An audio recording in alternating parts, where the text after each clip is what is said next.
À l'orée d'un village reculé, près d'une forêt verdoyante, vivait un pauvre mais honnête bûcheron avec sa femme et ses enfants. Sa pauvreté était grande, mais son honnêteté était aussi solide qu'une montagne. Chaque jour, aux premières lueurs de l'aube, il jetait sa hache aiguisée sur son épaule et s'enfonçait dans les profondeurs de la forêt. Après une journée entière de travail éreintant à couper du bois, il le vendait au marché et, avec ce qu'il gagnait, il nourrissait sa famille. Un matin, le bûcheron entra dans la partie la plus profonde de la forêt. Au moment où il levait sa hache vers un vieil arbre immense, une soudaine rafale de vent secoua les environs, et devant lui apparut un génie gigantesque avec une barbe blanche comme neige. Les yeux du génie brûlaient comme des boules de feu. D'une voix grave, le génie dit « Ô humain, tu troubles la paix de ma forêt sans ma permission. Cesse de couper des arbres et quitte cet endroit sur le champ. » Le bûcheron, tremblant de peur, répondit « Ô grand génie, je suis sans ressources. Si je ne vends pas ce bois, ma femme et mes enfants mourront de faim. » Une ombre de compassion traversa le visage sévère du génie. Il resta silencieux un instant, puis dit « Très bien, je suis impressionné par ton honnêteté. Je vais te donner quelque chose de plus précieux que le bois, mais à la condition que tu ne reviennes jamais dans cette forêt. » Le bûcheron, surpris, dit « Mais je ne vois rien avec vous. Que me donnerez-vous » Le génie sourit légèrement et dit « Regarde derrière toi. » Quand le bûcheron se retourna, il vit une brebis d'une beauté inhabituelle. La moitié de son corps était blanche comme neige et l'autre moitié jaune comme l'or. Le bûcheron dit avec étonnement « Ce n'est qu'une brebis ?» Le génie répondit « Ne la crois pas ordinaire. Si tu traites son côté blanc, tu obtiendras un lait aussi divin que le nectar. Et si tu traites son côté jaune, tu obtiendras du beurre pur. Ces réserves ne s'épuiseront jamais. Maintenant, prends-la et ne me montre plus jamais ton visage. » Le bûcheron prit la brebis et, fou de joie, courut chez lui. Quand il raconta toute l'histoire à sa femme, elle fut stupéfaite. Dès que la femme toucha le pis blanc de la brebis, une fontaine de lait jaillit. Puis, quand elle toucha le côté jaune, le récipient déborda de beurre doré. Leur joie était sans limite. Le bûcheron remplit 2 grandes jarres, les emporta au marché et elles furent vendues en un instant. En quelques jours, leur situation changea. Une belle maison remplaça leur cabane et les sourires orna les visages de leurs enfants. Mais ce changement soudain alluma le feu de l'envie dans le cœur d'un voisin. Il envoya sa femme pour découvrir le secret. La femme du voisin se rendit à la maison du bûcheron et engagea la conversation avec sa femme. La simple épouse du bûcheron lui servit du lait, du beurre. Faisant l'éloge de la nourriture, la voisine demanda avec curiosité « Ma sœur, où trouvez-vous tant de lait et de beurre? Vous n'avez ni vache ni troupeau de moutons. » L'épouse du bûcheron, dans sa simple confiance, lui raconta tout sur la brebis offerte par le génie. La femme rentra chez elle avec un sourire malveillant et raconta tout à son mari. Cette nuit-là, le voisin avide escalada le mur, vola la brebis magique du jardin du bûcheron et à sa place laissa une brebis ordinaire qui lui ressemblait trait pour trait.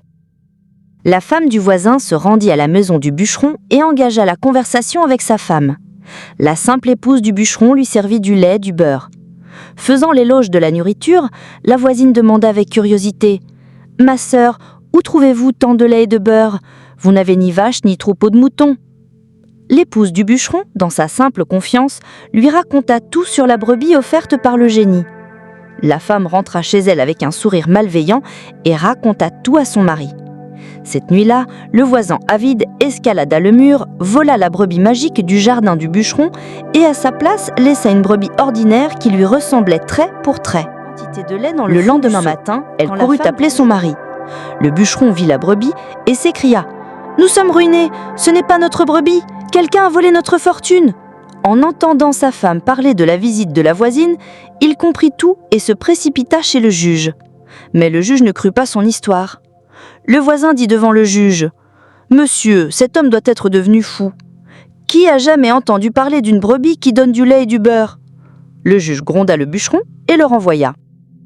Le bûcheron rentra chez lui le cœur brisé. À mesure que leur argent économisé s'épuisait, il redevint indigent. Son cœur se brisait de voir les visages affamés de ses enfants. Rempli de honte et de désespoir, il retourna dans la forêt et commença à frapper un arbre avec sa hache. Instantanément, le même génie apparut. Cette fois, son visage était rempli d'une immense anguère. « Qu'énoses-tu? tu es revenu ?»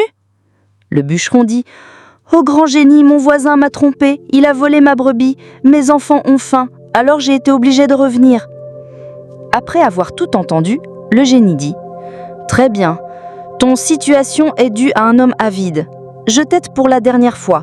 Si tu perds cela aussi, tu ne reverras plus jamais mon visage. » Sur ce, le génie lui donna un petit bol en sterne et dit « Si tu y places des simples cailloux, ils se transformeront en argent pur.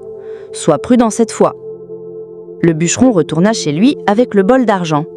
Il plaça quelques cailloux qui instantanément se transformèrent en pièces d'argent. Et il cria de joie.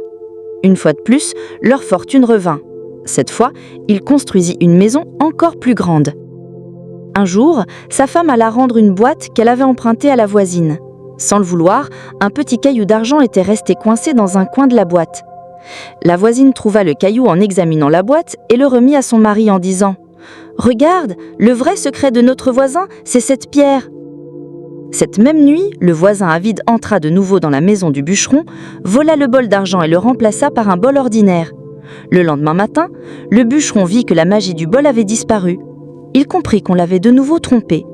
Cette fois, plein de colère et de chagrin, il retourna en courant vers la forêt. Se tenant devant le génie, il fondit en larmes. Le génie dit d'une voix calme « Je sais tout.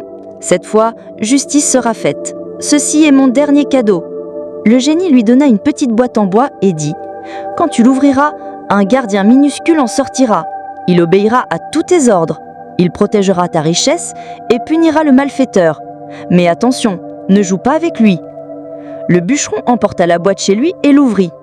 Un homme minuscule mais puissant en sortit et dit « Qu'ordonnez-vous, mon maître? Que puis-je faire pour vous ?» Le bûcheron l'ordonna « Récupère ma brebis et mon bol d'argent volé. Donne une bonne leçon aux voleurs. » Le petit homme fit irruption dans la maison du voisin comme une tornade, le roi de coups, et revint avec la brebis et le bol d'argent. Le lendemain matin, le voisin alla voir le juge et porta plainte. Le juge, accompagné de ses soldats, arriva chez la maison du bûcheron. Le juge dit au bûcheron « On vous accuse d'avoir envoyé un homme pour battre votre voisin. » Le bûcheron répondit calmement « Je n'ai fait que récupérer mes biens volés. » Le juge rétorqua « Mensonge, montrez-moi la preuve. » Alors le bûcheron ouvrit la boîte en bois et dit « Ordonnez, maître. » Le bûcheron dit « Punis tous les menteurs et les oppresseurs ici présents. » Le petit homme se jeta immédiatement sur le voisin. Les soldats, effrayés, commencèrent à reculer. Le juge cria de peur « Arrêtez, je vous crois, votre voisin est un scélérat. » Sur l'ordre du juge, le voisin reçut une sévère punition et tous les biens du bûcheron lui furent officiellement restitués. Depuis ce jour, le bûcheron et sa famille vécurent heureux et en paix. L'histoire de son honnêteté et de sa générosité se répandit loin. Et de loin, le génie de la forêt souriait en paix en observant l'homme honnête qu'il avait béni.